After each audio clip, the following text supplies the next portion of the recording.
비전이 되고 예수님의 성품이 나의 인격이 되고 성령님의 권능이 나의 능력이 되길 원하고 바라고 기도합니다.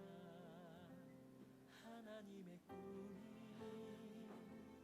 나의 비전이 되고 예수님의 성품이 나의 인격이 되고 성령님의 권능이 나의 능력이 되길 원하고 바라고 기도합니다. 원하고 바라고 기도합니다. 원하고 바라고 기도합니다.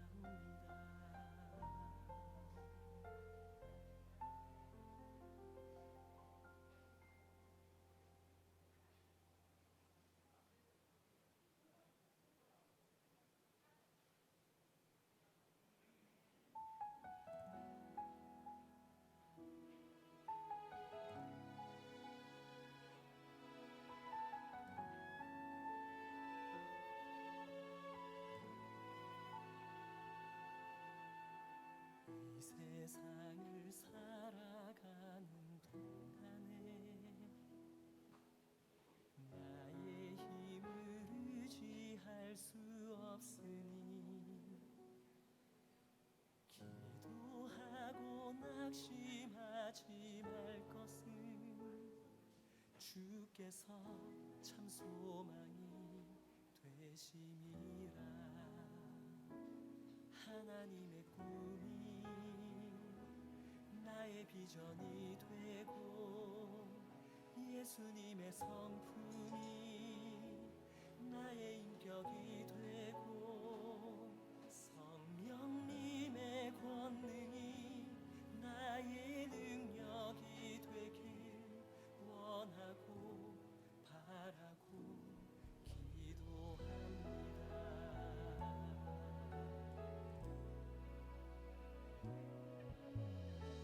세상을 살아가는 동안에 나의 힘을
다 함께 일어나셔서 하나님께 예배드리시겠습니다.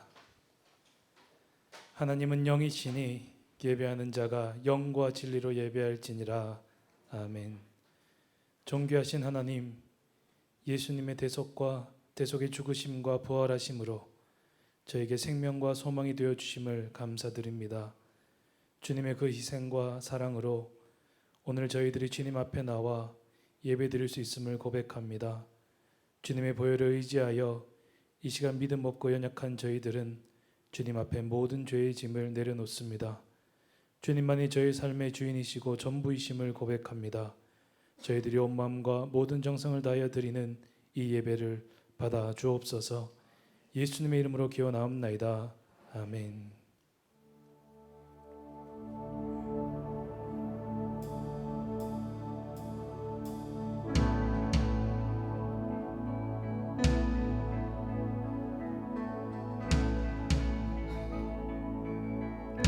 주 하나님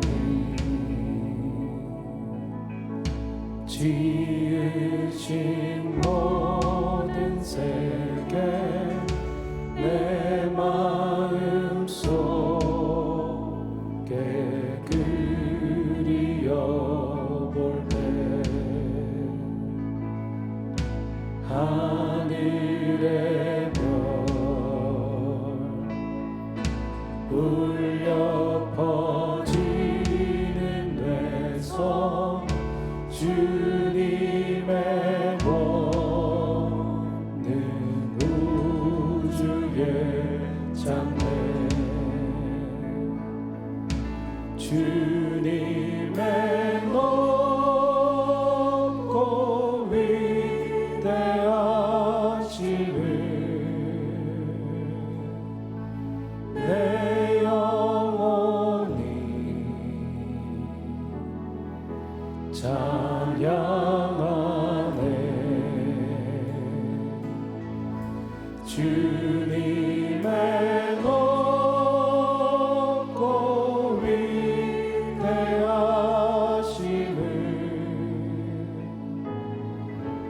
내 영혼이 찬양하네.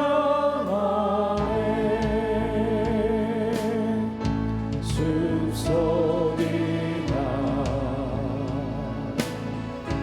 험한 산 골짜기에서 지저귀는 저 새소리들과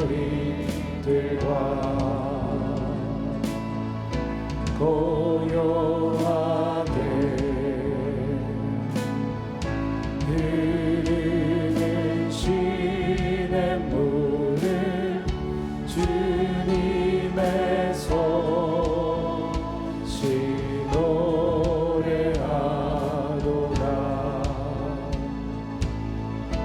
주님의 높고 위대하심을 내 영혼이 찬양하네.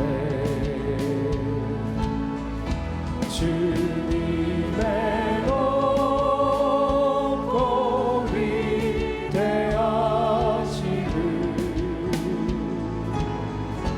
내 영혼이 찬양하네. 내 주 예수 세상에 다시 올 때 저 천국으로 날 인도하리. 낙엽 소리 엎드려 경배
주 이름 찬양 주 이름 찬양 홍해의 강물 흐르는 묘한 땅에 살 때에 주님 찬양해 주 이름 찬양 광야와 같은 인생길 걸어갈 때도 주님 찬양해 모든 축복 주신 주님 찬양하리 어느 날이 다가와도 난 외치리 주의 이름을 찬양해 주의 이름을 찬양해 영화로운 주 이름 찬양 주 이름 찬양 햇살이 나를 비추고 만물이 새롭게 될 때 주님 찬양해 주 이름 찬양 단길 험할지라도 고통이 따를지라도 주님 찬양해 모든 축복 주신 주님 찬양하리 어느 날이 다가와도 나 외치리 주의 이름을 찬양해 주의 이름을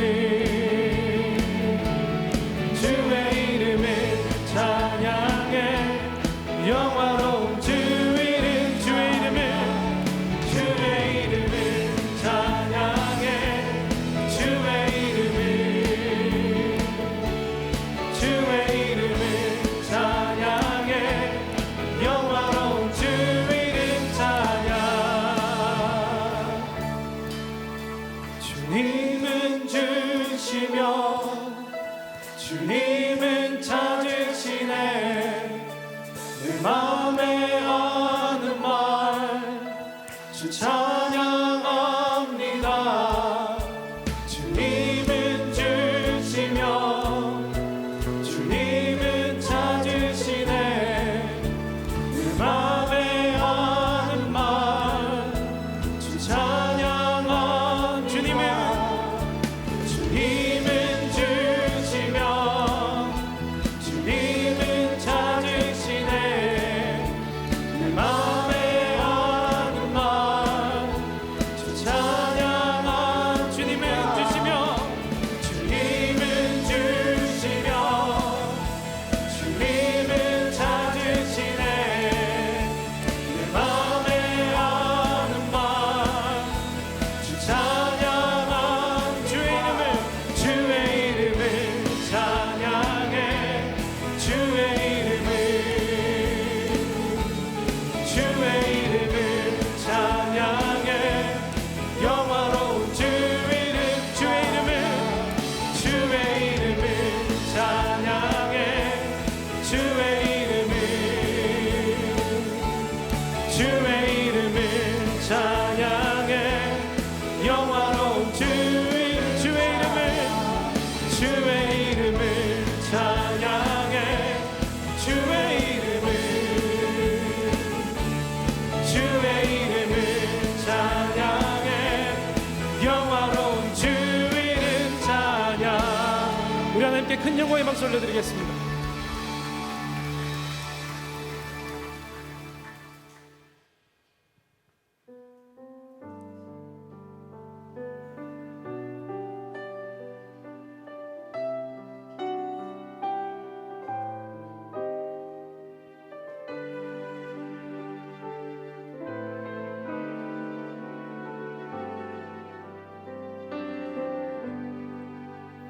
주님여 이 손을 꼭 잡고 가소서 약하고 피곤한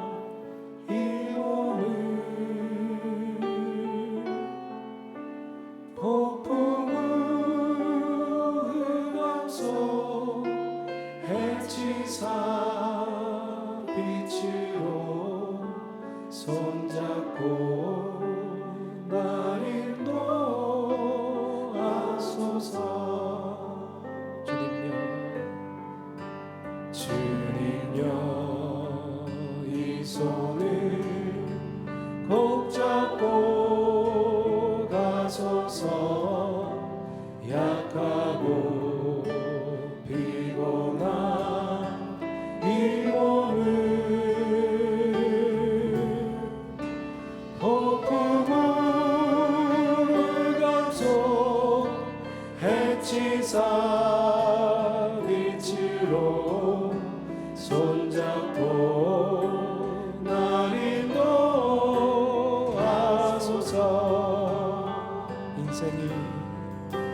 인생이 힘들고 고난이 겹칠 때 주님여 날 도와 주소서.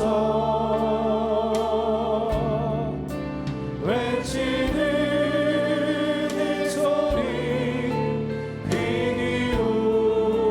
기울이시사 손잡고 날 인도하소서.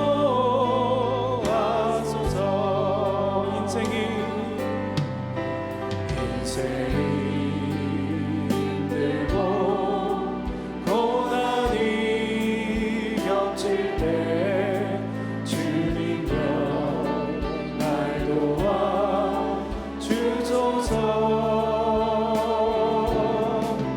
외치는 이 소리 귀 기울이시사 손잡고 날 인도하소서. 외치는 이 소리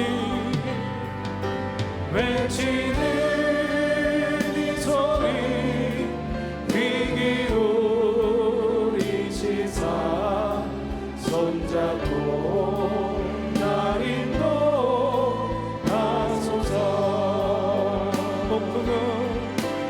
폭풍을 감소 해치사 빛으로 손잡고 날 인도하소서.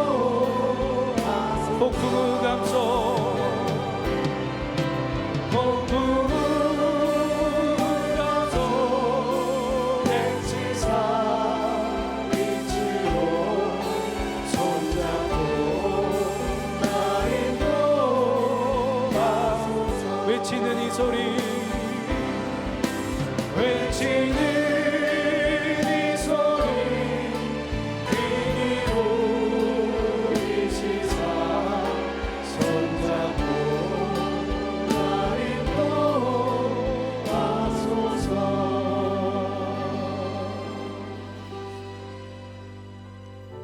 이 시간 합심으로 기도드리겠습니다. 자비로우신 하나님, 저희들의 모든 죄와 허물을 고백하오니 용서하여 주옵소서. 주님이 기쁘게 받으시는 향기로운 예배, 온전한 예배를 드리지 못했습니다. 주님이 주신 직분을 최선을 다해서 감당하지도 못하였고 영혼 구원의 열정도 식어진 지 오래되었습니다. 우리의 심령은 육신과 안목의 정욕과 세상의 자랑에 눈이 어두워 무감각해졌습니다. 불신과 불순종으로 크고 작은 죄를 지으며 지내온 저희들의 심령은 상처와 죄로 얼룩져 있습니다. 창조하신 자연과 환경을 하나님의 마음으로 돌보지 못하고 탐욕의 마음을 따라 원하는 대로 살았습니다. 거룩하신 주님, 통회하며 자복하오니 우리 죄를 용서하시고 몸과 마음을 깨끗게 하사 성령으로 충만하게 하여 주시라고 함께 기도하겠습니다.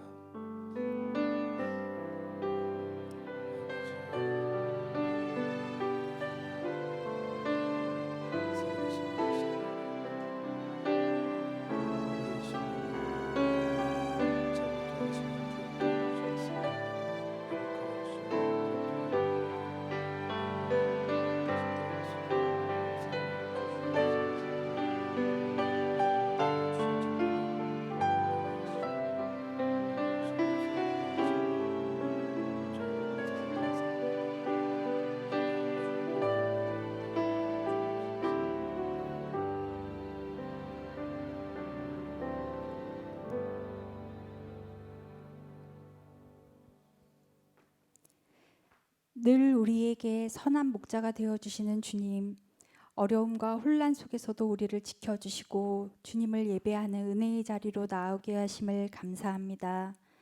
주님을 사랑한다고, 주님을 믿는다고, 주님이 내 삶의 주인이라고 많이 이야기하지만 주님께서 정말 나를 사랑하고 나를 향한 믿음을 가지고 살고 있는지 질문하신다면 부끄러운 모습입니다. 지난 주간도 돌아보면 내가 내 삶의 주인이 되어 스스로를 이끄느라 힘겹게 살았고, 가장 좋은 시간을 따로 떼어 주님과 대화하기보다 남는 시간에 일방적인 내 필요만을 요구하고 살았으며, 주님의 마음과 시선이 머무는 곳을 바라보지 못하고 바쁘다는 핑계로 외면하며 살았습니다. 빛이 되어야 할 교회인 우리는 그 역할을 제대로 감당하지 못한 지 오래되었고, 세상 사람들에게도 많은 지탄을 받고 있습니다. 주님 용서하여 주시고 연약한 우리를 불쌍히 여겨 주시옵소서. 어린아이와 같은 신앙에서 벗어나 주님이 원하시는 믿음의 분량에까지 자라나기를 간절히 기도드립니다. 나아가 저희가 이때에 어떻게 하길 원하시는지 주님의 말씀에 귀 기울이고 행동하는 크리스찬이 되길 원합니다. 우리의 필요를 아시고 그것들을 풍성히 채우기를 기뻐하시는 아버지 하나님, 지금 전 세계는 코로나 바이러스로 인해 큰 고통을 받고 있습니다. 이 나라도 다시 수도권을 중심으로 확산되고 있는데 더 이상 확산되지 않고 치료제 또한 하루속히 나올 수 있도록 주님 도와주시옵소서. 당연히 여겨졌던 우리의 일상은 멈춰졌는데 하나님보다 다른 것을 우선순위에 두었던 것을 내려놓게 하옵소서. 미래에 대한, 재정에 대한, 건강에 대한, 죽음에 대한 두려움이 우리 마음을 지배하지 않게 하시고, 내 스스로 나의 필요를 채우려고 염려하며 살지 않게 하시고, 여호와가 내 목자라는 사실 때문에 내게 부족함이 없음을 고백하게 하옵소서. 나의 삶을 하나님이 기뻐하시는 것들로 먼저 채워서 하나님을 경험하여 알게 되는 놀라운 축복이 이 위기의 때에 우리 은강 성도 모두에게 임하게 하여 주옵소서. 혼란과 분열 가운데 있는 이 나라를 불쌍히 여겨주시고 세대 간, 지역 간, 보수 진보로 나뉘어진 이 나라가 하나 될 수 있기를 원합니다.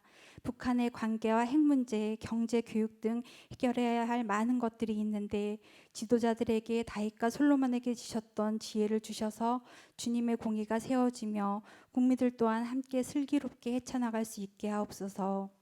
주님, 올해는 우리 은강교회가 내 자녀를 부지런히 가르치는 교회라는 비전을 품고 온 성도들이 기도하며 달려가고 있습니다. 부모인 저희가 먼저 믿음 가운데 바로 서게 하시고 저희가 만나고 경험한 하나님이 제일 큰 자랑이 되고 우리 자녀에게 간증으로 전해지게 하옵소서. 또한 가정예배가 회복되고 말씀 가운데 만난 하나님이 우리 자녀들에게도 똑같이 경험되어 그리스도의 강한 군사로 자라 세상을 이기고 세상의 빛이 되는 자녀들로 성장하게 하옵소서. 오늘부터는 주일학교 또한 온라인과 현장 예배를 같이 드릴 수 있게 하셔서 감사합니다. 예배를 통하여 우리 자녀들이 하나님을 배우고 만나게 하시며 모든 위험으로부터 안전하게 하옵소서. 목사님, 전도사님, 선생님들에게 더욱 성령 충만함을 덧입혀 주시고 선한 영향력이 아이들에게 흘러갈 수 있도록 축복하여 주옵소서. 교회의 머리 되신 주님, 우리의 주님의 선하신 계획 가운데 60여 년 전 이곳에 은광교회를 세워주시고 전도와 선교의 사명을 감당하게 하시니 감사합니다. 너희는 세상의 빛이라 산 위의 동네가 숨겨주지 못할 것이라고 주님 말씀하셨는데 은광교회가 결코 감출 수 없는 환한 빛이 비치는 산 위의 동네가 되어 이 지역에 죽어가는 영혼을 살리는 그들에게 주님을 소개하는 복의 통로가 되어지길 원합니다. 실버 사역, 좋은 부모 학교, 좋은 교회 문화 만들기, 말씀의 가정 세우기 등 2020년 계획하고 실행하는 사역 가운데 축복하여 주시고 열매 맺을 수 있게 하옵소서. 주님께서 이러한 아름다운 사명을 은광교회에 주셨는데 지금 지역 재개별로 인해 교회가 어려움에 처해 있습니다. 온 성도들이 마음을 모아 기도하게 하시고 주님께서 갈 길을 열어주시고 교회 재건축이 순조롭게 잘 진행될 수 있도록 도와주옵소서. 다니엘 세우신 담임 목사님께 지혜와 계시의 영을 부어주사 저희에게 하나님의 말씀이 잘 전하여지게 하시고 우리 마음 가운데 말씀이 뿌리내릴 수 있도록 축복하여 주옵소서. 목사님께서 지치지 않고 맡겨진 사명을 잘 감당할 수 있도록 영육간의 강건함으로 채워 주옵소서. 또한 부목사님, 전도사님들께도 동일한 은혜 내려 주옵소서. 온 마음을 다해 주님을 찬양하는 갈릴리 찬양대의 찬양을 기쁘게 받아주시고 이 시간 주님의 보혈을 의지하고 나아가오니 우리의 예배를 받아주시고 예배를 통해 우리의 약한 것들이 회복되는 놀라운 경험을 하게 하옵소서. 모든 것 감사드리고 예수님 이름으로 기도합니다.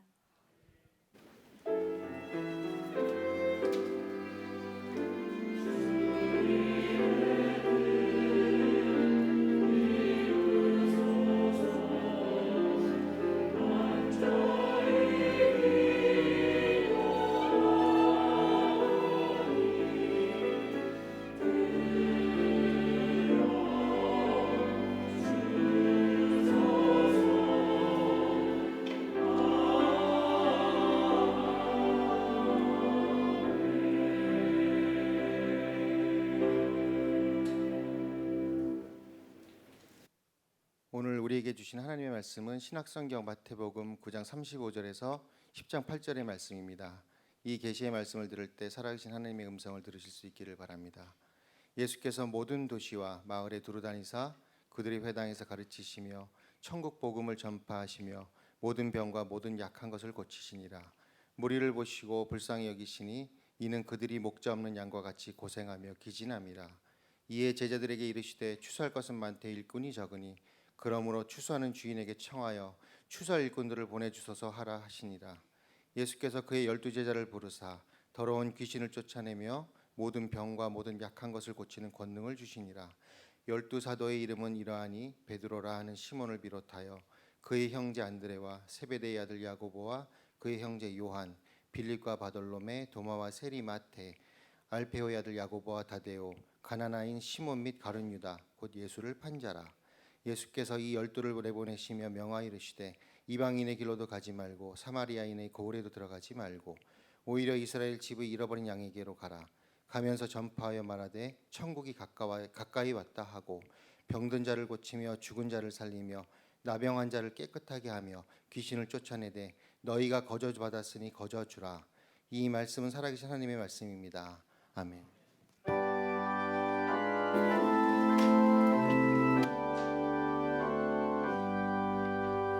나의 보화 드리니 주여 받아주소서. 하늘나라 위하여 주 뜻대로 쓰소서.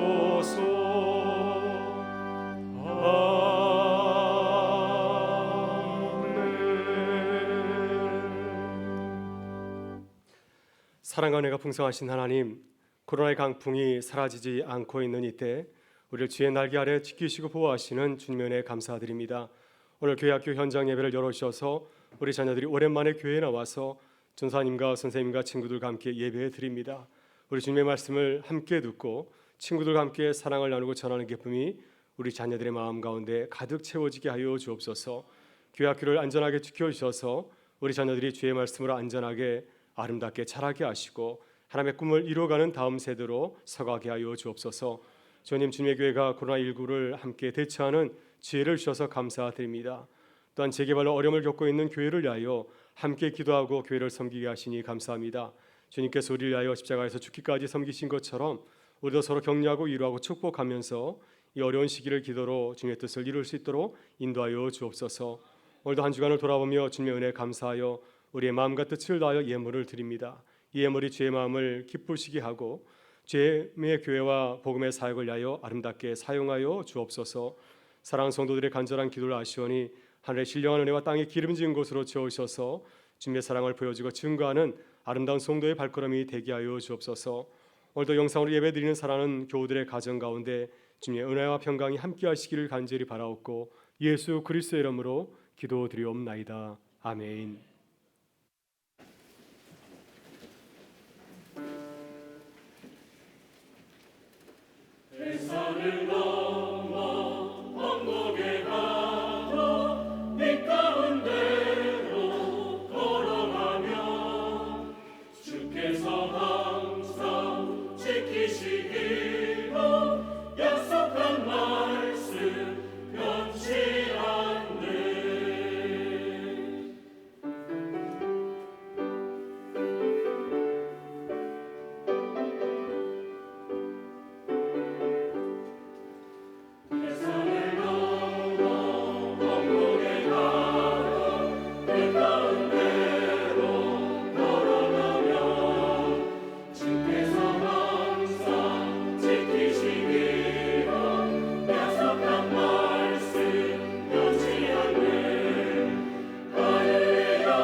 오늘 은광교회에 오신 모든 분들을 주님의 이름으로 환영합니다. 오늘 오후 7시 주일밤 찬양 예배는 환경 주일 예배로 드립니다. 유미호 기독교 환경교육센터 산림센터장의 설교가 있으니 참석하여 은혜 누리시기 바랍니다. 교회학교 현장 예배가 오늘부터 재개됩니다. 현장 예배와 온라인 실시간 예배가 함께 진행됩니다. 환경살리기부 EM 나눔이 오늘 교회 입구에서 진행됩니다. 3040 리더 교육이 오늘 오후 2시부터 중등부실과 고등부실 그리고 본당에서 진행됩니다. 교회발전위원회의 교회의 재척 안내문 및 봉사 신청서를 확인하시고 신청서는 사무실로 제출해 주시기 바랍니다. 서울 서북로의 여전도회 연합회 선교대회 및 각부 모임이 18일 목요일 오전 11시 본당에서 있습니다.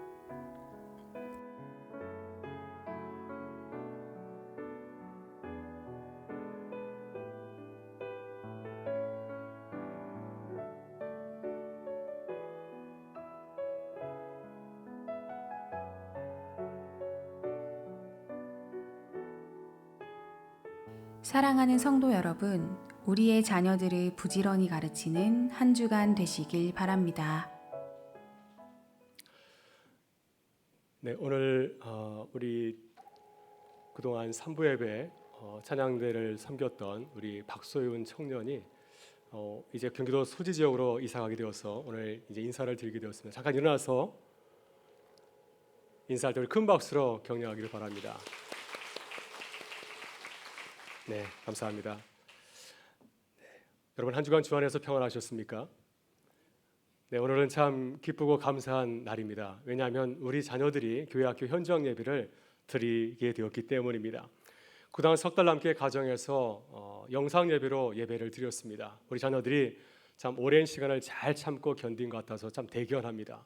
또 우리 부모님들께서 가정에서 또 말씀으로 자녀를 잘 양육해 주셔서 감사를 드립니다. 앞으로 우리 자녀들이 코로나 위기 가운데서도 건강하고 또 밝게 잘 자랄 수 있도록 기도해 주시면 감사하겠습니다. 그리고 교회학교 현장 예배가 안전하고 늘 주면회가 풍성할 수 있도록 기도하는 우리 교회가 되실 수 있기를 바랍니다. 말씀을 나누기 전에 우리 교회가 함께 기도하고 협력하는 문제를 잠시 나누고자 합니다. 오늘 주보를 보시게 되면은 교회 발전에 인해서 준비한 교회 재척에 관한 안내문이 들어 있습니다. 또 봉사 신청서도 들어 있습니다. 교회가 어려운 결정을 내렸습니다. 이 문제는 교회 발전위원회와 또 실무팀이 홀로 감당하기에는 무척 어려운 문제입니다. 교회 안팎에서 왜곡된 이야기 또 거짓 정보들이 교회를 힘들게 하는 가운데 있습니다. 이 문제는 온 교회가 함께 기도하고 협력해야 교회가 흔들리지 아니하고 잘 해결해 나갈 수가 있습니다. 교회가 한 마음이 되어서 함께 기도하고 서로 돕고 협력하여서 이 위기를 지혜롭게 잘 극복할 수 있기를 바랍니다. 우리 같이 이렇게 인사하고 말씀을 나누겠습니다. 한 마음으로 기도합시다. 한 마음으로 기도합시다. 네, 최근 미국에서 안타까운 소식이 들렸습니다. 지난 5월 25일 미네소타주 미니애폴리스에서 경찰의 강경 진압으로 한 흑인 남성 조지 플로이드가 사망을 하였습니다. 당시 현장에서 백인 경찰의 무릎 밑에 깔린 플로이드는 숨을 쉴 수 없다고 거듭 호소하였지만은 경찰의 강경 진압은 계속되었고 결국 플로이드는 병원에 이송되었으나 사망하고 말았습니다. 백인 경찰이 무표정한 얼굴로 조지 플로이드의 목을 한쪽 무릎으로 짓누르고 있고 그리고 조지 플로이드가 계속해서 숨을 쉴 수 없다. 엄마 숨을 쉴 수 없어요. 라고 외치는 그 음성이 영상으로 전국에 퍼지면서 흑인들의 분노가 폭발하였습니다. 많은 미국 시민들이 호응하면서 전국적인 시위로 지금 확산한 가운데 있습니다. 이 사건은 민주주의 나라인 미국의 그 실상을 잘 보여주고 있습니다. 여전히 미국은 사회적으로 인종차별이 근절되지 아니하고 있습니다. 특별히 이번에 흑인들이 분노한 것은 지난 3개월 동안 흑인들이 코로나19로 인해서 가장 많은 피해를 입고 있기 때문입니다. 미국 내 많은 감염자들 또 사망자들의 그 인종분포를 살펴보게 되면 압도적으로 흑인들이 많은 비중을 차지하고 있습니다. 그만큼 흑인들이 다른 인종들에 비해서 더 열악한 환경 가운데 살아가고 있음을 보여주고 있다고 할 수 있습니다. 이런 상황에서 조지 플로이드의 사건이 흑인들의 분노를 폭발하게 만든 것이었습니다. 미국에서 목회하는 김영보 목사님은 이 사태를 바라보면서 진압 현장에 있었던 한 동양인 경찰을 주목하였습니다. 그의 이름은 투타오라고 하는데 몽골 출신의 경찰이었습니다. 그는 현장 가운데 있었는데 경찰과 군중 사이에서 서성거리고 있었습니다. 다른 백인들처럼 강경 진압에 참여하진 않았지만은 그러나 백인 경찰의 그런 살인 행위를 묵인하는 일을 초래하고 말았습니다. 결국 이 사건 후에 이 동양인 경찰은 해고되고 말았습니다. 만일과 현장에서 진압 행위를 저지하고 흑인의 생명을 구했다고 한다면 그는 국민적인 영웅이 될 수도 있었을지 모르겠습니다. 그러나 그는 살인적인 진압 행위로 고통당하는 흑인을 바라보면서도 안타까운 마음을 가지고서 그를 돕질 못하고 외면하였습니다. 김영봉 목사님은 미국 사회에 살고 있는 한국인들이 이 사건을 반면교사로 삼아야 된다고 말하였습니다. 한국 사람들은 미국에서 좋은 평가를 받고 살아가고 있습니다. 열심히 사는 사람들, 또 백인들에게 모범적인 소수인종으로 평가를 받고 있습니다. 그러나 한국인들은 인종차별과 같은 사회 문제에 대해서 사실 적극적으로 참여하지 아니하고 외면하는 것이 사실입니다. 만일 한국인들이 자신의 성공에만 관심을 가지고 이웃에 관심을 두지 않는다고 한다면 이번 사태에서 해고된 동양인 경찰 같은 결과를 낳을 수 있다고 하는 것입니다.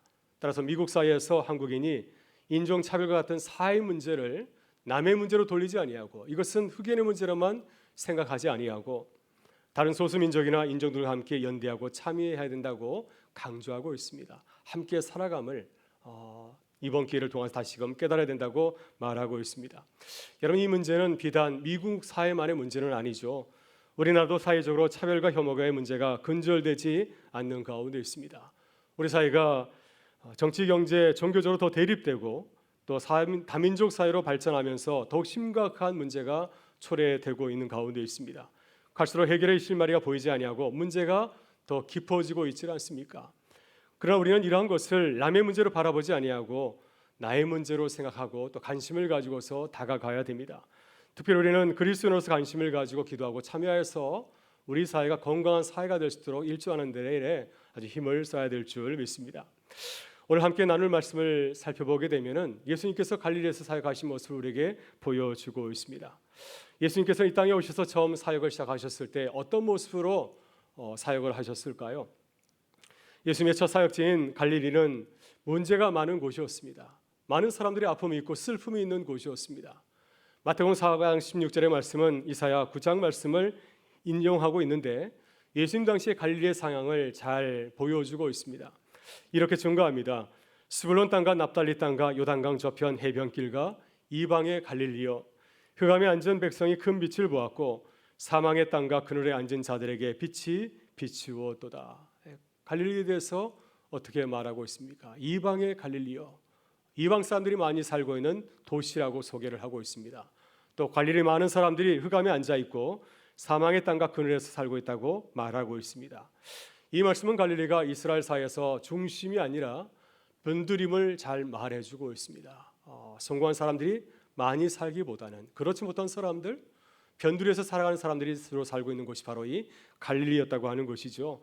예수님께서는 이곳에서 갈릴리에서 주로 어떤 사역을 하셨을까요? 본문 35절을 보게 되면 예수님의 사역을 세 가지로 요약해서 우리에게 소개하고 있습니다. 예수께서 모든 도시와 마을에 두루 다니사 그들의 회당에서 가르치시며 천국 복음을 전파하시며 모든 병과 모든 약한 것을 고치시니라. 예수님께서는 갈릴리에서 주로 세 가지 사역에 집중하였습니다. 가르치는 사역, 교육 사역을 하셨고 또 천국 복음을 전하는 전도 사역을 하였습니다. 또 약한 자를 치유하는 치유 사역을 하였습니다. 주로 이 세 가지 사역을 집중적으로 하였습니다. 특히 예수님께서는 갈릴리 지역에서 사역하실 때 약한 자를 고치시는 치유 사역을 아주 집중적으로 왕성하게 하였습니다. 마태복음 8장과 9장을 보게 되면 예수님께서 이 갈릴리에서 고쳐주신 수많은 환자들을 우리에게 소개해주고 있습니다. 나병 환자, 귀신 들린 사람, 중풍병자, 혈루증에 걸린 여자, 앞을 보지 못하는 사람, 말 못하는 사람, 백부장의 하인, 그리고 한갈리의 죽은 딸, 이렇게 많은 병자들이 갈릴리 지역에서 고쳤다고 하는 것입니다. 이 사실 우리에게 무엇을 잘 말해주고 있습니까? 갈릴리 지역이 그만큼 문제가 많은 곳이었다고 하는 것입니다. 많은 이방인들이 살고 있는 변두리 지역이라는 사실을 보여주고 있습니다. 예수님께서 이 갈릴리 지역에서 사람들의 아픔을 보시고 그들에게 놀라운 기적을 베푸셨습니다. 왜 예수님께서 이 갈릴리 지역에서 놀라운 치유의 기적을 베푸셨을까요? 본문 36절은 그 이유를 이렇게 분명하게 말씀해 주고 있습니다. 무리를 보시고 불쌍히 여기시니 이는 그들이 목자 없는 양과 같이 고생하며 기진함이라. 예수님께서 갈릴리 사람들에게 치유의 기적을 베푸셨던 이유는 한 가지였습니다. 긍휼의 마음을 가지셨기 때문입니다. 긍휼의 마음은 어떤 마음인가요? 긍휼의 마음은 불쌍히 여기는 마음입니다. 다른 사람의 아픈 문제를 남의 문제로 돌리지 아니하고 그 문제를 나의 문제로 생각하고 같이 고민하고 아파하면서 기도하는 마음이 바로 이 긍휼의 마음입니다. 유대인들은 불쌍히 여기는 마음을 헬라어로 스플랑크니조마이라고 하였습니다. 이 단어에서 스플랑크스라고 하는 명사는 창자라는 뜻을 담고 있습니다. 이 단어에서 불쌍히 여기다라고 하는 동사가 나왔습니다. 어려운 사람을 바라볼 때 우리가 어떠한 이 몸의 변화를 느끼게 됩니까? 단지 머리로만 저 사람이 아프구나 생각하는 것이 아니라 우리의 가슴이 동하고 끝내는 우리의 속까지 아플 때가 참 많이 있지 않습니까? 우리 애간장이 끓을 때가 참 많이 있습니다. 이와 같이 예수님께서도 갈릴리에서 수많은 병자들을 바라보실 때 이것을 남의 문제로 보지 아니하시고 내 문제로 하시고 속이 뒤틀리는 것 같은 그런 큰 고통을 느꼈다고 하는 것입니다. 예수님은 긍휼의 눈으로 무리를 바라보시고 다가가셨습니다. 긍휼의 눈으로 바라볼 때 갈릴리 지역은 참 할 일이 많았습니다. 그래서 예수님께서는 추수할 것은 많되 일꾼이 참 많이 없도다 하셨습니다. 이 많은 사람들과 돌볼 수 있을까? 이런 마음을 가지고서 예수님께서는 12제자를 부르셨고 또 그들을 훈련하였습니다. 그리고 그들이 예수님과 마찬가지로 갈릴리 지역에서 이 긍휼의 사역을 감당할 수 있도록 그들을 각 고을과 마을로 이제 파송하였습니다. 여러분, 예수님께서 우리 시대에 우리에게 오신다면 어떻게 하실까요? 우리 불광동 지역에 또 우리 은강교회 오신다면 한다면 주님께서 어떻게 하시겠습니까? 주님께서는 긍휼의 눈을 가지고서 우리의 삶을 돌아보실 것입니다. 목회자인 저를 비롯해서 우리 모든 교우들의 성도들의 삶을 돌아보시고 또 우리의 삶을 회복시키기 위해서 주님은 부지런히 우리의 가정을 우리의 삶을 찾아오실 줄 믿습니다. 여러분, 주님은 우리를 교회로 부르셨습니다. 우리에게 부활의 소망을 주시고 또 성령의 놀라운 능력을 은사를 부어 주셨습니다. 주님께서 우리를 교회로 부르시고 우리에게 부활의 소망을 주시고 또 우리의 삶의 자리 가운데 놀라운 성령의 은혜를 부어 주신 이유가 무엇이겠습니까? 주님과 같이 긍휼 사역을 감당하라고 하는 것이 아니겠습니까? 지금 우리는 코로나 시대를 살아가고 있습니다. 이 어려운 시대 가운데서 주님의 교회로서 어려운 사람들 돌볼 사역을 감당하려고 우리에게 찾아오신 것이 아니겠습니까? 여러분, 그렇다면 우리가 어떻게 긍휼 사역을 감당할 수 있을까요? 주님의 교회로서 주님의 성도로서 어떻게 이 귀한 사역을 시작할 수 있겠습니까? 오늘 주님은 우리에게 긍휼 사역의 ABC에 대해서 말씀하고 있습니다. 오늘 주신 말씀에서 주님이 하신 그 긍휼의 사역을 돌아보면서 우리도 부족하지만은 이 귀한 사역을 시작하는 기쁨이 우리 가운데 충만하기를 간절히 바랍니다. 먼저 우리는 예수님이 보여주신 긍휼의 눈으로 세상을 바라보아야 됩니다. 예수님께서는 갈릴리 지역에서 수많은 기적을 행하셨습니다. 수많은 병자가 일어나고 더러운 귀신이 쫓겨나가고 또 고질적인 만성병이 치유되는 역사가 일어났습니다. 이 사건들이 마태복음 8장과 9장에 집중적으로 나오고 있습니다. 근데 예수님께서 하신 그 기적들을 가만히 우리가 묵상하게 되면은 공통점이 하나 있습니다. 예수님께서 이 놀라운 일을 하실 때 보여주신 특징이 하나가 있습니다. 바로 그것은 긍휼히 여기는 마음이죠. 예수님께서는 병자를 대할 때 그냥 대하지 아니하시고 기계적으로 그냥 고치신 것이 아니라 먼저 긍휼의 마음을 가지고서 그들을 바라보시고 또 병자들에게 다가가셨습니다. 마태복음 8장을 보게 되면 나병 환자가 주님에게 나와서 이렇게 말하였습니다. 주님, 원하시면 나를 깨끗하게 하실 수 있습니다. 그때 주님께서는 나병 환자에게 가까이 가셔서 그의 몸에 손을 대시고 말씀하였습니다. 내가 원한다. 깨끗함을 받으라. 그리고 주님은 이렇게 말씀하시고 이 나병 환자를 떠나보낸 것이 아니로 이 나병 환자가 병이 나은 후에 해야 될 아주 중요한 그 규칙에 대해서 중요한 수칙에 대해서 말씀하였습니다. 제사장에 가서 내 몸을 보이고 모세의 율법대로 예물을 드리라. 그래 너가 온전하게 마을로 돌아가서 생활할 수 있다 말씀하였습니다. 예정이 없이는 그렇게 할 수가 없는 거죠. 긍휼의 마음을 가지고 있었기 때문에 이 나병 환자에게 가장 필요한 것이 무엇인지를 아시고 그를 선한 길로 인도하신 것이었습니다. 마태복음 9장에 보면은 12년 동안 혈루증으로 고생하던 여자 환자가 이제 예수님에게 다가와서 은밀하게 예수님의 겉옷을 만지셨습니다. 주님께서는 전능하신 분이기 때문에 전지하신 분이기 때문에 이 사실을 알으셨습니다. 그래서 그 딸에게 말하였습니다. 딸아 안심하라, 내 믿음이 너를 구원하였다. 우리는 이 말씀을 묵상할 때 참 자연스럽다, 주님이 당연히 그렇게 하셔야지 생각할지 모르겠지만 이것은 당시의 상황에 비춰볼 때 있을 수 없는 일입니다. 당시 사회에서 한 여성이 남성에게 다가가서 그의 옷을 만진다고 하는 것은 이것은 금기 사항이었습니다. 또 이스라엘 사회는 정결법을 아주 엄격하게 지키는 그런 사회였습니다. 유출병을 오랫동안 앓고 있던 부정한 여인이 건강한 사람에게 가서 만진다고 하는 것은 이거 아주 심각한 범죄 행위였습니다. 예수님께서 얼마든지 그녀의 행동을 보시고 화를 내거나 그게 책망할 수 있었습니다. 그러나 주님께서는 이 혈루병 여인의 그 마음을 살펴보았습니다. 내가 예수님의 겉옷을 만져도 내가 구원을 받을 수 있을 거야, 내 병이 나을 수 있을 거야, 그 마음을 보시고 주님께서는 긍휼히 여기셨습니다. 그래서 그녀가 온전하게 구원함을 얻을 수 있도록 그녀에게 놀라운 치유 은혜를 베푸신 것이었습니다. 여러분, 이렇게 예수님의 기적은 어떻게 시작되고 있습니까? 예수님의 기적은 긍휼의 마음에서 시작이 되었습니다. 예수님께서 긍휼의 마음을 가지고서 사람들을 바라보았을 때 이곳저곳에서 놀라운 기적이 일어난 것을 보게 됩니다. 여러분, 우리가 어떻게 이 긍휼의 사역을 감당할 수 있을까요? 우리 안에 긍휼의 마음이 있을 때 놀라운 주님의 역사가 일어나게 될 줄 믿습니다. 우리의 모습을 바라보는 것이 아니라 주님의 마음을 가지고서 간절한 마음을 기도할 때 주님께서 우리를 통해서 아름다운 역사를 시작하시고 이뤄가실 줄 믿습니다. 이은규 선교사가 부활 프로젝트에서 소개하였던 천정은 자매가 최근에 간증집을 내었습니다. 나는 주님의 것입니다 라고 하는 제목의 소책자를 발행을 하였습니다. 이 자매는 2012년 수술조차 할 수 없었던 말기암 환자였습니다. 지금까지 항암 치료를 80차례를 받았습니다. 지난 5월까지 그렇게 받았다고 합니다. 기독교 가정에서 잘 자란 믿음의 사람이 아니라 청년 시절까지 기독교에 대해서 굉장히 강한 반감을 가지고 있었던 불신자였습니다. 그러나 말기암 환자를 판정을 받고 난 이후에 가까이 있는 언니를 통하여서 이제 전도를 받고 예수님을 믿게 되었습니다. 그러나 나는 주님의 것입니다. 나의 모든 것은 주님의 것입니다. 암도 하나님이 주신 내 선물입니다 라고 고백할 정도로 아주 강한 믿음의 사람으로 거듭나게 되었습니다. 이제는 말기암 환자들에게 찾아가서 복음을 전하는 귀한 사역을 하고 있습니다. 수많은 간증 집회에서 그녀의 간증을 듣고 많은 사람들이 회복의 역사를 경험하고 있습니다. 유튜브에서도 그녀의 간증을 들을 수가 있습니다.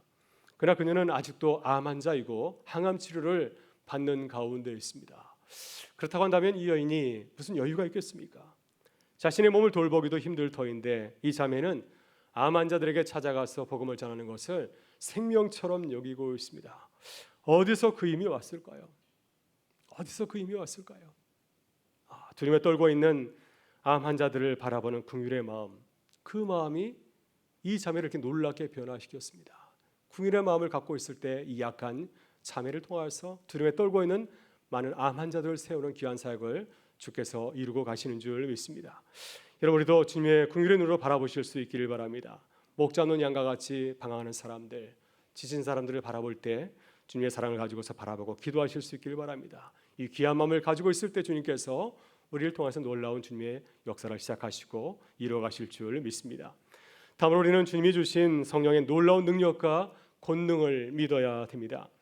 예수님은 12제자를 부르시고 그들에게 놀라운 권능을 주었습니다. 마태복음 10장 1절을 보게 되면 예수님이 제자들에게 어떤 능력을 주었습니까? 그것은 긍휼 사역에 꼭 필요한 성령의 은사였습니다. 더러운 귀신을 쫓아내고 모든 병과 모든 약한 것을 고치는 능력을 제자들에게 주었습니다. 그래서 예수님과 마찬가지로 예수님께서 갈릴리에서 약한 자들을 섬기신 것처럼 제자들도 섬길 수 있도록 이 놀라운 성령의 능력과 은사를 주신 것이었습니다. 여러분, 사도행전은 예수님의 제자들이 행하였던 놀라운 기적들을 많이 소개하고 있죠. 사도행전 3장을 보게 되면 베드로와 요한이 성전에 올라가다가 성전 이문에서 구걸하고 있는 한 여인, 사람, 나면서 걷지 못하는 사람을 고치는 놀라운 기적을 베풀었습니다. 베드로와 요한은 그를 주목하여서 보면서 믿음으로 그에게 선포하였습니다. 은과 금은 내게 없거니와 내게 있는 이것을 내게 주노니 나사렛 예수의 이름으로 일어나 걸어라. 이 말씀을 선포할 때 나면서 걷지 못하던 자가 일어나서 걷고 뛰는 놀라운 치유 역사가 일어나게 되었습니다. 이런 베드로와 요한이 어떻게 이러한 놀라운 기적을 행하였을까요? 오늘 본문은 한 가지 사실을 중요하게 우리에게 선포하고 있습니다. 바로 믿음이었다고 하는 것입니다. 주님께서 내게 주신 그 말씀을 믿고 선포할 때 이와 같이 놀라운 주님의 역사가 일어났다고 하는 것입니다. 여러분, 천정은 자매가 이런 고백을 하였습니다. 그동안 수많은 암 환자를 만나서 복음을 전하였는데 복음을 듣고 많은 암 환자들이 일어나는 감격스러운 모습을 보게 되었다고 하는 것입니다. 천정원 자매는 이제 복음을 전하였던 많은 암 환자들이 이제 하나님의 부르심을 받고 죽었을 때 그들의 장례식에 참여하게 되었습니다. 근데 장례식에 가서 가족들이 환대했다고 합니다. 우리 딸이 또 우리 부모님이 예수를 믿고 아주 환한 얼굴로 천국에 갔습니다. 우리 가정이 주님을 잘 모르지만은 우리가 예수 믿기를 원합니다 하는 놀라운 전도 역사를 증거하였다고 하는 것입니다. 여러분, 천정원 자매는 암 환자들에게 가서 부활의 증거를 여러 성경 말씀을 가지고 증거하였다고 합니다. 그런데 누게릭, 뇌졸중, 각종 희귀암, 말기암, 재발암으로 고통받는 이들이 죽음의 권세로부터 벗어나서 부활의 소망으로 일어나는 것을 보게 되었다고 간증하였습니다.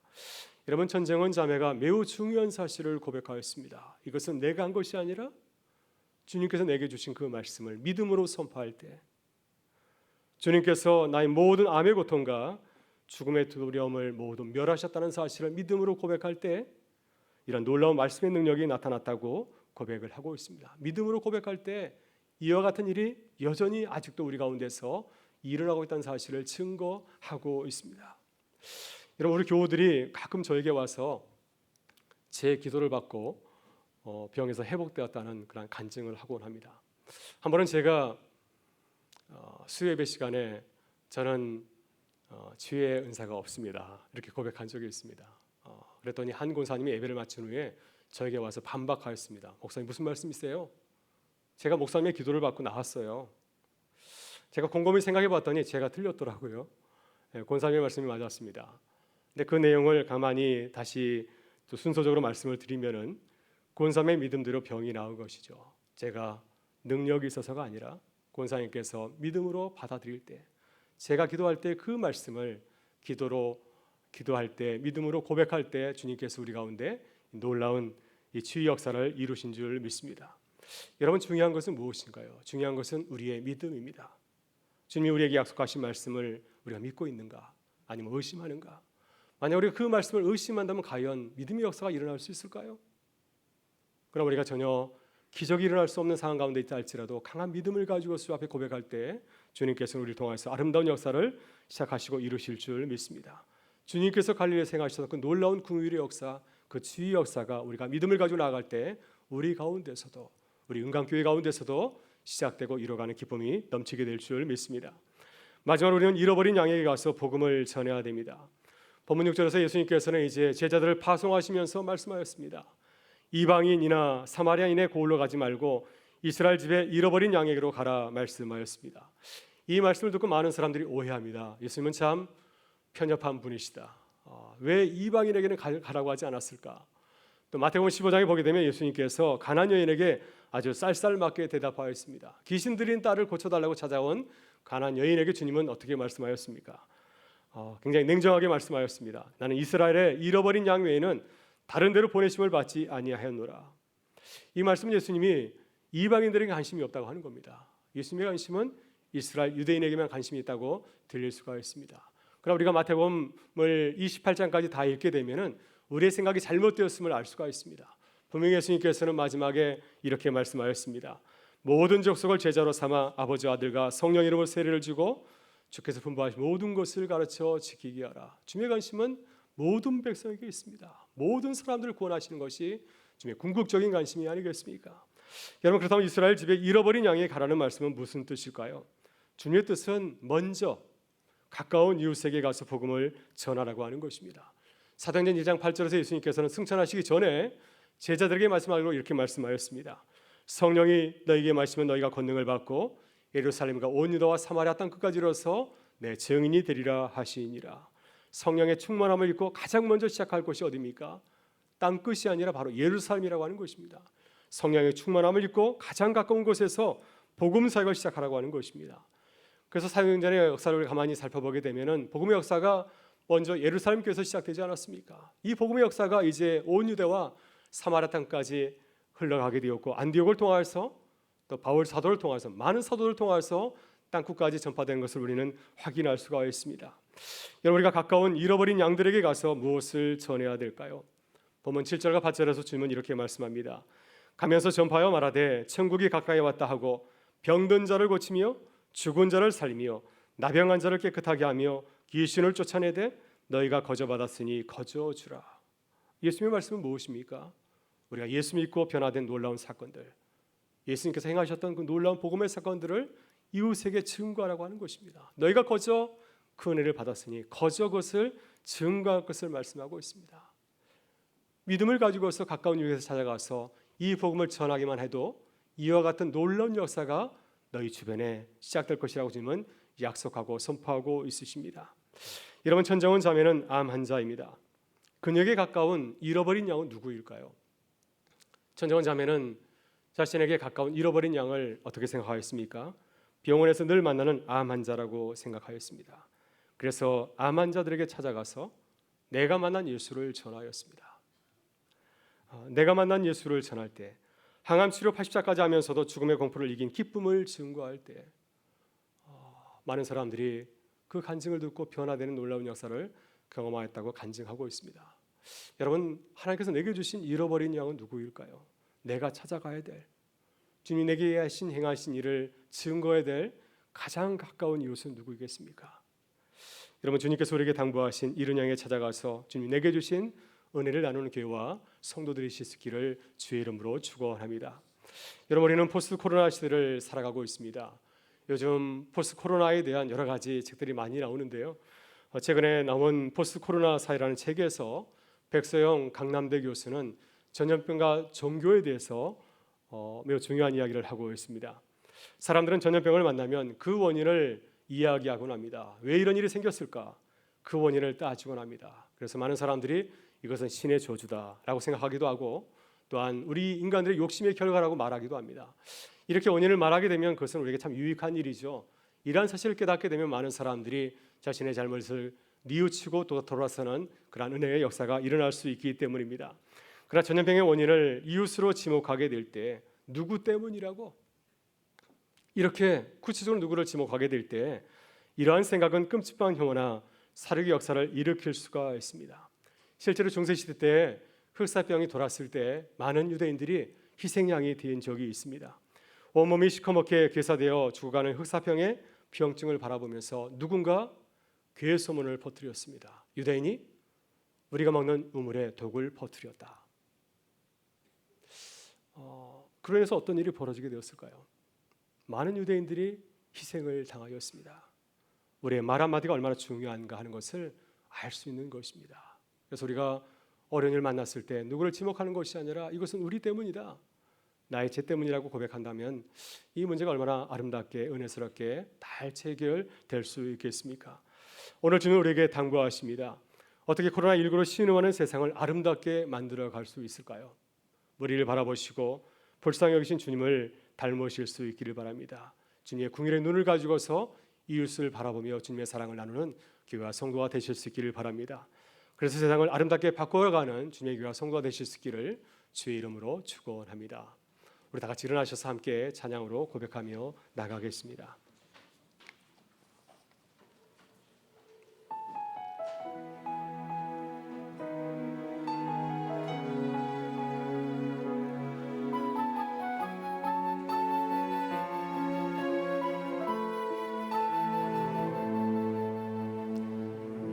세상을 살아가는 동안에 나의 힘을 의지할 수 없으니 기도하고 낙심하지 말 것은 주께서 참 소망이 되심이라. 하나님의 꿈이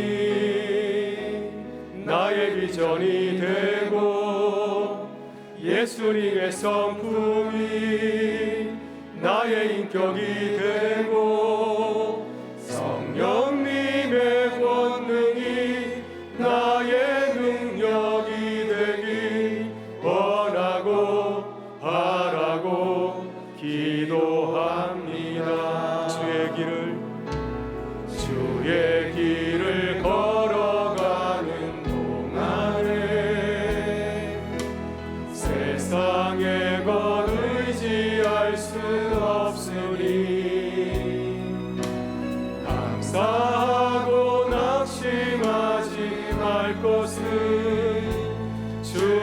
주께서 참 기쁨이 되심이라. 하나님의 꿈이 나의 비전이 되고 예수님의 성품이 나의 인격이 되고 성령님의 권능이 나의 능력이 되길 원하고 바라고 기도합니다. 하나님의 꿈이 나의 비전이 되고 예수님의 성품이 나의 인격이 되고 성령님의 권능이 나의 능력이 되길 원하고 바라고 기도합니다. 원하고 바라고 기도합니다. 원하고 바라고 기도합니다. 우리 주신 말씀을 생각하며 함께 기도하기를 원합니다. 주님, 우리를 보시고 긍휼히 여기신 우리 주님의 모습을 닮게 하여 주옵소서. 긍휼의 눈으로 세상을 바라보고 주님의 능력을 행하는 교회가 되게 하여 주옵소서. 코로나로 신음하는 가까운 이웃에게 찾아가서 복음을 전하고 나누게 하여 주옵소서. 교회의 문제를 바라보면서 함께 한 마음으로 기도하는 교회가 되게 하여 주옵소서. 우리 주여만 애초고 동서로 기도하며 나가겠습니다. 주여, 참 좋으신 아버지 하나님, 이 시간 주님을 바라보며 나왔습니다. 성령 하나님, 이 시간 우리의 마음을 움직여서 주의 마음을 바라보게 하시고 주의 마음을 가지고서 세상을 바라보는 교회와 성도가 되게 하여 주옵소서.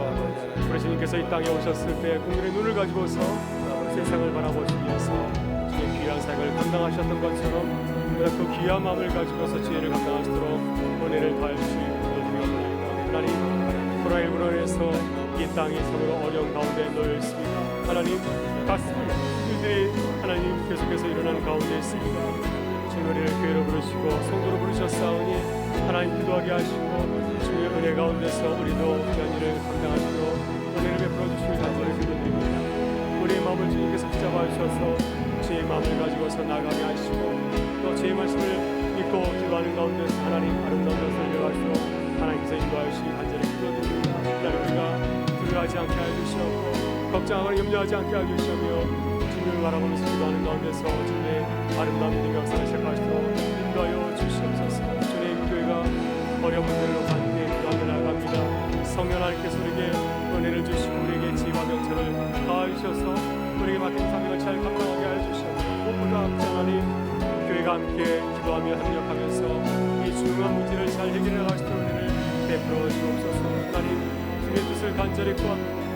우리의 뜻대로 되어지는 것이 아니라 하나님의 뜻을 이루게 하여 주시옵소서. 하나님, 모든 문제를 통해서 하나님 오래 하나님을 기뻐하며 하나님께 영광하는 귀한 시간을 주도록 주께서 인도하여 주시옵소서. 우리의 부족한 모습을 주 앞에 간절히 기도합니다. 주님, 우리를 들어주시고 우리를 하나님 주의 사랑으로 주께서 어루만져 주시길 간절히 기도합니다. 그냥 우리가 자루로나 치우치지 않게 해주시며 주의 말씀대로 걸어가시도록 하나님께 승정을 베풀어 주옵소서. 오늘도 주의 전을 바라보면서 간절히 기도하는 우리 사랑하는 교우들의 마음을 주께서 붙잡아 주셔서 강건하게 세워주시고 한 주간도 주의 은혜 가운데 승리케 하여 주옵소서. 주 예수님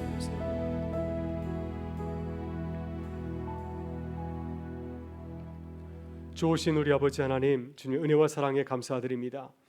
우리를 보시고 불쌍히 여기신 우리 주님처럼 우리도 불쌍히 여기는 마음을 허락하여 주옵소서. 주님의 긍휼의 눈으로 세상을 바라보게 하시고 전염병으로 고통당하는 이웃을 돌아보며 복음을 전하게 하여 주옵소서. 특별히 우리의 가까운 이웃을 돌아보게 하셔서 주님 우리에게 주신 은혜를 나누고 전하게 하여 주옵소서. 주님, 포스트 코로나 시대를 살아가면서 우리를 부르신 주님의 뜻을 묻고 기도하게 하셔서 이 시대의 참 그리스도인이 되게 하여 주옵소서. 부족한 우리의 말과 행실을 통해서 그리스도의 사랑이 전해지게 하여 주시고 죽어가는 영혼을 살리고 치유하는 주님의 역사를 이루게 하여 주옵소서. 주님, 내일 사랑하는 고 김정숙 장로님의 천국 한송 예배 가운데 함께 하셔서 온 교회가 사랑하는 장로님을 통하여서 주님 은혜에 감사하고 천국의 소망과 부활의 소망이 새로워지기를 간절히 바라옵고 우리 구주 예수 그리스도의 이름으로 기도드리옵나이다. 아멘. 이제는 우리 주 예수 그리스도 은혜와 하나님 아버지의 사랑하심과 성령의 교통하심이 우리를 바라보시면서 불쌍히 여기신 주님의 모습을 본받아서 우리도 주님의 귀한 일을 감당하기 원하는 우리 모든 교우들의 가정과 일터와 교회 가운데 이 나라 민족 가운데 함께하여 주시기를 간절히 축원하옵나이다. 아멘.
이 세상을 살아가는 동안에 나의 힘을 의지할 수 없으니 기도하고 낙심하지 말 것은 주께서 참 소망이 되심이라. 하나님의 꿈이 나의 비전이 되고 예수님의 성품이 나의 인격이 되고 성령님의 권능이 나의 능력이 되길 원하고